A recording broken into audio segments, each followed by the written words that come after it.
Hi, everyone. This is acyuta-bhava from Nightlight Astrology. It is Wednesday, January 22nd, and today I'm going to talk about Saturn and Pluto, offer a few concluding final thoughts and reflections, and I'm also going to talk about an upcoming antisha from the planet Mars to the planet Jupiter. A little later this week, I'll be looking at Venus and Pisces and the upcoming Venus-Mars square, so that's another thing we could talk about. But today I wanted to just offer a few final thoughts on Saturn, Pluto, and talk a little bit about this upcoming antisha. So that's what we're going to do. I've been getting a bunch of emails from people who are essentially saying, what happened? I was waiting for something big to happen and nothing has happened, personally or in the media collectively. I thought this big, intense thing was going to happen. Understandable that people had their expectations up really high. There's a few things we can say to answer these questions about why nothing has happened, and maybe why something has happened, even if it may not seem like it. So we'll do that in part 2 of today's video. Part 1, I want to talk about the upcoming antisha that is forming right now between Mars and Jupiter. Now, here's what first of all, if you don't know what an antisha is, it's a type of aspect, meaning it's a type of connection that two planets in the sky can have with one another, whereby they are activating and you could say sort of stimulating each other. So antisha is an ancient aspect, and it is kind of a special one. It doesn't fit into your traditional Ptolemaic aspects of the trine, the sextile, the square, or the opposition. Most people don't know that the conjunction wasn't actually an aspect. It was a sort of separately defined category. There was also antisha and contra-antisha. Here's how antisha works. Antisha works by looking at signs that straddle either side of the solstices. So you take 0 degrees of Capricorn, which is the winter solstice, and you say, okay, on either side of that 0 degree marker, we have Sagittarius and we have Capricorn. If you go out a little further, we have Aquarius as the next sign out flanking, and Scorpio as the next sign out flanking. And if you go out even further, you get to Pisces and you get to Libra. So those are our antishas, right? Derived from the Capricorn point. Then you can do the same thing and essentially cut it out from Cancer, the 0 degree summer solstice point. And then you've got the same thing. Gemini and Cancer are the signs immediately flanking that 0 degree marker. Taurus and Leo, and then Virgo and Aries. Now, what we're doing is we're taking any planets that are in these flanking signs, fanning outward, and we're taking the degree total of the two planets and seeing if they equal 30. So for example, with our antishas built off from the winter solstice, we want the planet in Capricorn, in this case Jupiter, and the planet in Sagittarius, in this case Mars, we want their degree total to add up to 30. Well, right now Mars is at 13 and Jupiter is at 11. Let's circle that. So here's Jupiter and here's Mars. 13 and 11 gives us our 24, doesn't give us our 30. When they are perfectly adding up to 30 degrees, that's an antisha. And basically what it means is this. Let's say that we can do it let's just do it like really simply and say that we had a planet at 10 degrees of Sagittarius, like right in here somewhere. Then we have a planet at 20 degrees of Capricorn, right up here. 20 and 10 add up to 30. But what we're saying is that at the 10th degree of Sagittarius, there is as much light in the 24-hour period as there is at the 20th degree of Capricorn. Think about it like this. If you think about the sun climbing the mountain to the summer solstice, or if you think of the sun going down from the top to the bottom, from the summer solstice to the winter solstice, essentially what we're saying is that let's say the 3 days before or 5 days before the winter solstice, there was as much light in the 24-hour period as there will be 5 days after the winter solstice or the summer solstice, either way. So you're basically saying that the degrees of those signs carry an equivalent amount of light in the 24-hour period at those degrees when the sun is at those degrees within the solar year. So what does it mean? It means that they share a connection. It's a secretive or hidden connection because there's no formal aspect connecting them. So it's sometimes talked about as a kind of hidden or secretive conjunction, meaning that the two planets are coming together, but sometimes in ways that are subtler or more concealed or secretive, etc. The reason I think that this is a big deal is because you're dealing with Mars in Sagittarius, which is Jupiter's sign. Now, that means that Mars is a house guest in Jupiter's house.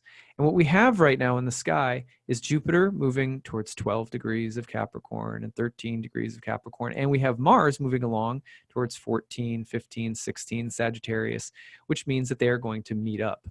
Let's see how they meet up. I'm going to try to make it pretty simple without having to do lots of math here, but so Mars is now, as you can see, at 15 degrees, which means we would want to see Jupiter at 15 degrees as well. That would equal 30. Well, we're not going to get that, so we got to go forward a little bit more. And now we're going to see, here's Mars, here's Jupiter at 13 degrees, and here's Mars at 17 degrees. And this is by roughly next Wednesday. So now their number totals 17 and 13 are adding to 30, which means they've reached their antisha. So in the next week, the antisha will form, and there's a kind of secretive conjunction happening. But what's unique about this secretive conjunction? Well, Mars is in Jupiter's sign. Mars is a house guest in Jupiter's sign. And like we said, we know that they are coming together. But Jupiter, in the meantime, who is the host of Mars, is in the sign of Jupiter's fall or depression, and just passing out of conjunction broadly with the south node of the moon. What this means is that Mars can deliver blows to Jupiterian figures. Okay, that's one meaning. Mars can secretively deliver blows to Jupiterian figures, or there can be Jupiter-Mars-like combinations that are difficult, or you could even say that Mars, who wants something as a house guest, is going to be given difficult or bad Jupiter things. So let's talk about what all of that means for a second. First of all, for one thing would mean, let's go to the very dark end of the spectrum first, just to get the super negative stuff out of the way. The death of political figures from health problems, heart attacks, any person who's a public official.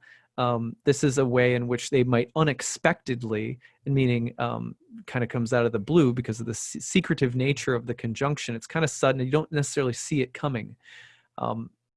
This actually gets into some of the Greek optic theories of how signs and planets see one another as well. But something you don't necessarily see coming, the death of a political person, a political figure, etc. The other thing, of course, would be even darker, wouldn't be a health problem, but Mars, Jupiter, an assassination or someone being killed or murdered or whatever. For example, we've already had this in the air, so to speak, with the recent killing of one of the generals in the Iran's army. There was an assassination of this general, right? Whether you like it or not, I'm just saying what it was. And so there's been threats of retaliation, for example. So unfortunately, this could be an act of war or violence, but typically it would be more covert because of the nature of the antisha. So that being said, I don't want to freak people out because I don't have some clairvoyance where I can I know for certain something bad like that's going to happen. I'm saying it's a possibility. The other possibility here would be, unfortunately, some degree of corruption, scandal, violence, difficulty, hardship, or misfortune, all Mars-related things, relative to Jupiterian religious or spiritual figures. The death of God forbid, but the death of an important religious figure. It could also mean the scandal or corruption in a church or major institution of education or religion. And we're seeing that because of Jupiter in its fall as the host of malefic Mars in Jupiter's sign, and this antisha coming together. So those would be the worst. Something bad happening to a religious, political, educational leader of some kind, or the potential for some degree of scandal, corruption, violence, war, or some kind of embattlement around similar people or scenes, religious, political, academic, leaders, figures, institutions, and the crossover with Mars, god of war, conflict, and also a planet that can just bring misfortune. So that's like the heaviest stuff, right? That's the stuff that could be really dicey. On the other hand, here are some of the things that could be like one level down, but maybe just as challenging. It would be the weaponizing of our political, spiritual, or religious beliefs, right? Weaponizing Mars beliefs, Jupiter, and maybe with some kind of conservative, tyrannical agenda. It can be, for example, right now in the United States, conflicts over the law, conflicts over due process, conflicts over justice, and there being covert tactics or maneuvers or potentially, like I said, just like almost like weaponizing your beliefs. The means, the end justifies the means. It's kind of like, well, I'll make whatever compromise, that I might have to make because, I believe in this thing so much. So how do we end up in some ways compromising our ethics, our morality, or our beliefs because we think we need to get something done? There's also question here about moral compromise. And another thing, and on that level, we have to be really careful about the way that we are pressing our agendas with the people we love at work, anything like that, where Jupiter, who is not in a great state in Saturn's sign right now, can be providing Mars, god of war, with the content. So be careful of that. On the other hand, I think I want to say the positive potential here is to find quiet, diligent ways of putting our beliefs into practice, regardless of outcomes or what may come of it, with no desire to be seen or no desire for any credit, kind of working behind the scenes on something that we feel strongly about, and just kind of plugging away at it and kind of humble, quiet, but spirited work, basically, that is good, but maybe behind the scenes. That's something else to think about. And another thing that comes up for me, if you go down into on the sort of other side of the spectrum and you kind of explore the riches of this transit. And I think the other thing that comes up here is basically being able to have the moral courage to confront something. Maybe it's not flashy, maybe it's a little simple thing, but that just finding the moral courage to confront or deal with something. Looking at the ways in which we do or do not have an appropriate set of guiding principles or beliefs or a vision of some kind, and getting a little fired up to create one. Sometimes, it works to set a goal. It works well to have goals for ourselves and to set those goals and to follow them and to, have a little fun, celebrate when you make them in spiritual life. I'm going to cut out sugar for 10 days, or I'm going to get to bed an hour earlier, or I'm going to spend more time, taking care of my body or my health, or, having a little extra prayer time or meditation or whatever it might be. Setting some goals for ourselves right now, because we realize that something about our spiritual life is in need of recovery or an injection of let's get back, let's get onto this again. Let's do it. That could be a good thing as well. The real dark things that I mentioned, I have some concerns about when it comes to the fact that, Saturn and Pluto are still just separating within a degree. So there is some worry that I have about the initial things I talked about, the fall of the religious or philosophical leader, or the trouble or scandal in religious or academic environments, politicians, some degree of covert stuff going on, etc. So I'm kind of interested to see what happens in the next week. And the other reason that I wanted to do this transit today is because this is actually a very significant transit between two planets with very interesting reception with one another right now. And we have Saturn just separating from Pluto. So this goes into part two. Part two today is what's up with Saturn, Pluto? Why didn't they deliver? Well, they have delivered, but sometimes we build it up so much as astrologers because, it's like, It's like the Weather Channel, you know, they're naming every storm that comes in now after a Greek god. Have you ever noticed that? It's like it's like it's like blustery day Shiva is coming. You're like, well, how strong is the wind going to be? 10 miles an hour. You're like, wait, it gets named Shiva because of that. So like, I always just think it's ridiculous every time I turn on the Weather Channel, and that's what it's like. It's like, oh, you know, the Atlas winter storm is coming or something like that. And in Maryland, I'm like, what does that mean? Half an inch. I'm like, okay, you know, God.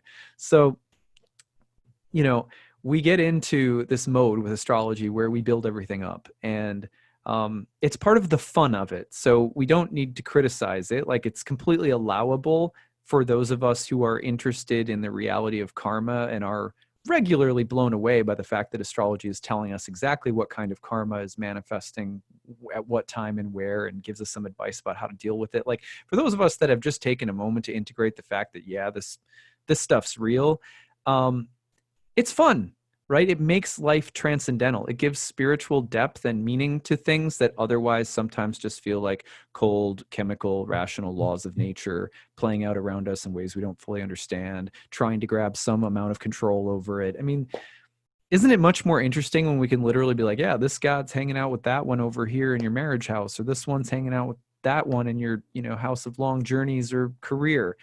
And we can predict it in advance, talk about it, reflect on it as it's happening. There's all these dimensions of moral and spiritual accountability that go into participating with them. Like, that's amazing. So the first thing is, it's not bad to just get revved up about a big astrological configuration that's coming. It's possible that we've taken it that at times astrologers like myself and our 8-person amazing Saturn Pluto panel that we had, you know, builds it up to, you know, a level that it can't live up to. But I don't think that's the case. I think that, you know, it's fun to get excited about big transits. It's natural that, you know, the excitement may not live up to what the karma actually does. In fact, most of the time in astrology, whatever we predict is going to happen is not actually what happens. We're in the ballpark. We have a pretty good sense of what's happening where, at what time, what kind of themes. But what actually happens is oftentimes quite a revelation. It's as though the way things happen are constantly teaching us what astrology is all about. Astrology is like you have a sense of what's happening, but half of the thrill of astrology, not even with your own chart, just astrology in general, is seeing what actually manifests, what actually happens in contrast to how you were perceiving it from the past. Because there's a dialogue that happens in that exchange that is often deeply healing and teaching. It gives deep insights because it has to wrap through and address our expectations, our assumptions, our judgments.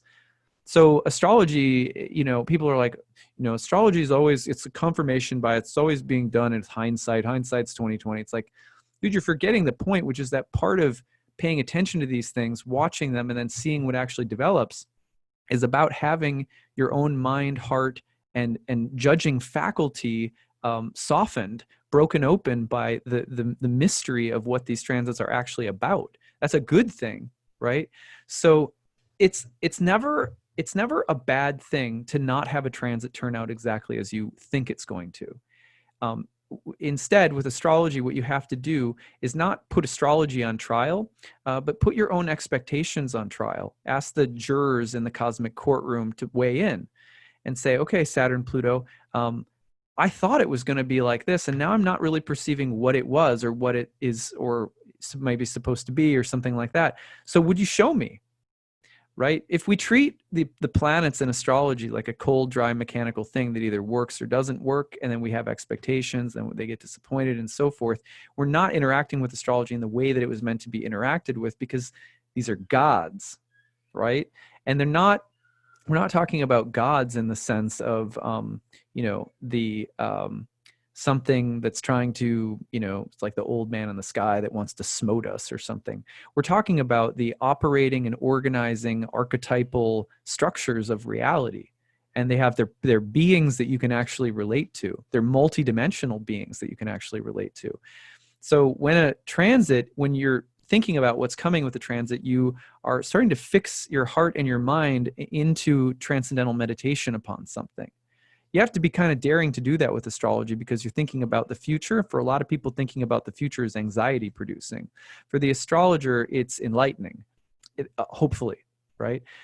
But as you project your consciousness into the meditation or this focal point in the future, when the future then comes around and becomes whatever it is meant to be, it can't help but speak to the way in which your own ego, your own ignorance and shortcomings and misunderstanding, which is fine. It's just that's where we are. So it has to address that, though. The way that it happens then works backward in time, in a sense, and addresses the seer, addresses the one who is trying to see. That's why it's called divination, because the divine speaks to us through the process. So, like I said, just, enjoy that part of it. But if you don't ask the planets, if you're not consciously being like, okay, so what are you about? If it's not what I thought it was, then, you can't stand to learn anything. So there has to be conscious, active questioning, petitioning. It's a lifestyle. It's a moving meditation that you have to stay with. You can't just tune in and be like, what's going to happen? Cool, blip, never think about it again. Oh, nothing like they said would happen. So that means that, I just don't know if there's anything to this. That's not participating in astrology.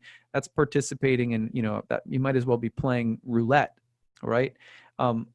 Because what we're really trying to do is, sometimes the astrology is bang on. You know what I mean? Like the themes that I mentioned with Jupiter, Mars, would not be surprised if I saw things like that happening.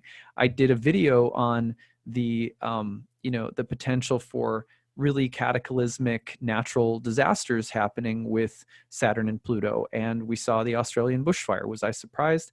No, but was I surprised that it happened in Australia, that so many other things that ended up surrounding that event? For example, the fact that we ended up giving over $1,000 from the Saturn Pluto panel talk to the Australian fire efforts.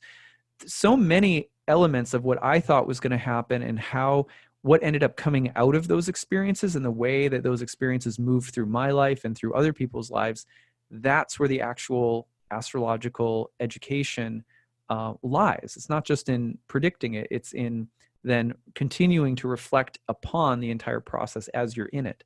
So you see these things, you can get certain elements of what's going to happen in advance. You know it, you can see it coming, but you have to be in receiving position and fill my cup, universe. Tell me what this is. Give me the insight. If that's not an act of prayer and you don't continue to reflect in good faith, waiting for an answer. Sometimes the austerity of any spiritual practice is in maintaining the faith when we don't receive communication in return. Silence is sometimes the deepest, most penetrating form of communication we can receive from the universe. There's a book, one of my favorite books of all time, by Shusaku Endo, Japanese novelist. He wrote about there was a movie that was made based on the book Silence. It was about Christian missionaries going over to Japan to, if I remember correctly, to spread Buddhism, or to spread Christianity and sort of challenge. It was challenging to the Buddhist traditions at the time. And it was just, in the story, we see a number of different Christian missionaries, going through all sorts of inner and outer challenges. And then the book, the repetition is that as they were there doing this missionary work in a land that didn't necessarily want their religion, that the answer that they kept hearing from God was silence. And so the book is this very deep reflection on how silence is so valuable. And my point here is that it's valuable to us too. Saturn and Pluto are deep, heavy, slow-moving planets, and they also speak in silence. One of the ways that I mentioned this earlier, if you've watched my videos, is I talked about a poem called Wrestling Jacob, where Jacob is wrestling with God, or some say an angel. In the dark, he doesn't know who it is. It's a stranger. It's dark. He can't see. He's wrestling with this figure all night. He won't let go. There is something inherently dark and enigmatic about Pluto. You cannot see Pluto with a naked visible eye. Hades was the realm of invisibility. When Saturn and Pluto work together, they work in heavy, deep, slow ways, as well as potentially very cathartic ways. So we see things like the Australian bushfires. We see the assassination of a leader and everyone sitting on the edge of their seats. Is it going to be a massive war? Right?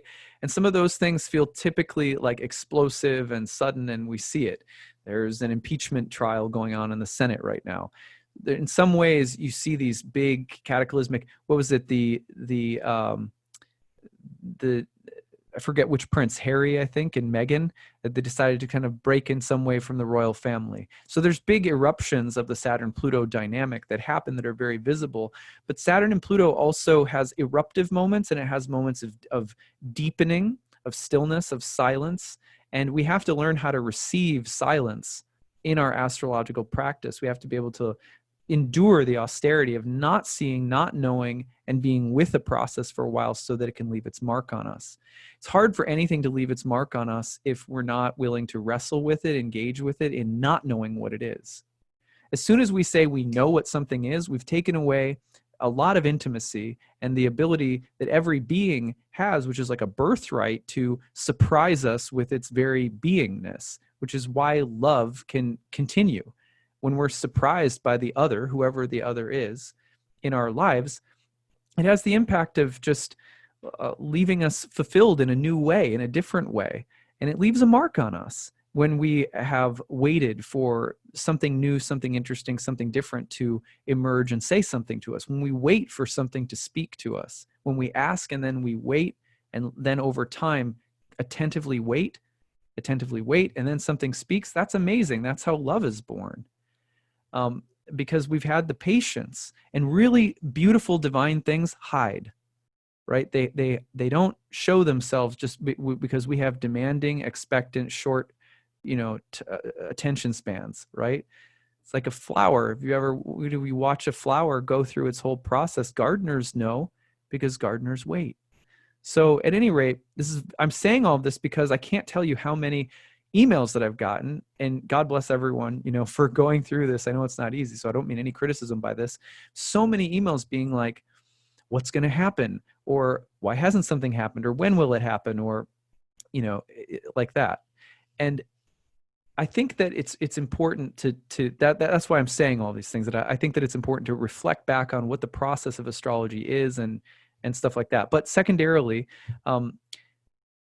there's some practical reasons, right? So the practical reasons, not the more spiritual, psychological reasons you could say, but the practical reasons are that in ancient astrology, whenever Saturn is, or any planet is separating from another planet, and it has an orb of separation within 3 degrees, and this is called the flowing fourth phase. And I've compared it in other videos to hair growing out of your head and then falling out of your head, or fruit on a tree growing ripe and then falling off.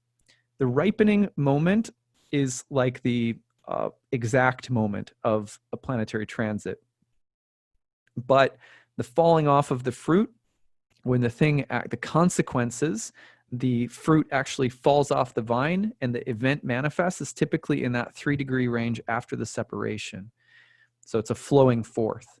And so we have that 3 degree range with us now for a while. Let me give you the dates just so you know, because this is a period of time where the results of Saturn Pluto will now start taking place. Doesn't happen on the day that it perfects necessarily. So when we think about this, we're thinking of essentially about 3 degrees or so of separation, which we're going to get, by the end of February. So we essentially have 1 more month worth of Saturn separating from Pluto. As that's happening, in the next week, like I said, we do have the Jupiter-Mars antisha, but that's a 3 degree range between now and the end of next month. So watch, because it's not over yet. And then Saturn is also going to station in retrograde, and Saturn will move backward in the order of signs from Aquarius. It'll dip into Aquarius in March. That'll be fun. We'll talk about that too. But then look, it backs into, I'm not showing you the screen right now, but I'm just saying it backs into Capricorn, and it goes down all the way to, what does it get? To about 25 degrees, within 3 degrees again by late summer, September. And then it's going to station at 25 degrees within that 3 degree range all the way through October. So that 3 degree range of separation is in effect over the next month, and then it comes back again in September. Those are 2 manifestation periods. Late year during the election cycle here, watch for that. September is going to be a big month. And then, between now and the end of February, there's some really big turning points as well. This is the fruiting period. So practically speaking, everything that I said to start off with spiritually, emotionally, etc., that's all true. Be patient, watch, listen, wait, ask for understanding. Don't expect, some things are silence. Silence sometimes has to speak for a while. It's part of the process. Also, the way that it does show up eventually may not be what you were expecting, and that's good. That's because that's where you learn. So the other thing that, but we practically speaking, we can say now that there's a 3-degree range. The second practical thing we can say is that if Saturn and Pluto are not making major aspect to one of the traditional 7 planets in your natal chart, that is the Moon, Sun, Mercury, Venus, Mars, Jupiter, or Saturn, that you may not be feeling it that intensely. It may not appear in your life so intensely. You may see it more in the lives of others or in the lives of the collective, because not all karmic flowers are blossoming in every person's garden, and not all are doing so. Those that are in multiple people's gardens aren't always doing so at the same time. So, karma is very, it's very deep and it's mysterious. And we astrologers are not like karmic scientific masters. We're barely scratching the surface. We just have a little bit of insight to help us get a sense of what's happening when and what combinations and permutations of the archetypal forces. So that's the other thing, is it may not be affecting you personally.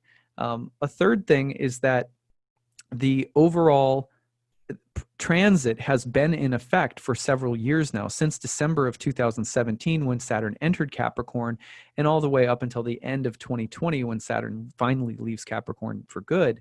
Then during that entire time, you're in a Saturn-Pluto process. So you can also look at this as process orientation rather than just looking at the big conjunction. And that means over the past year or so, you may have felt this more intensely. And you can reflect on your life really since the very beginning of 2018, the very, very end of 2017, and look at that as Pluto-Saturn. So that's another thing to think about. The last thing I want to say is that,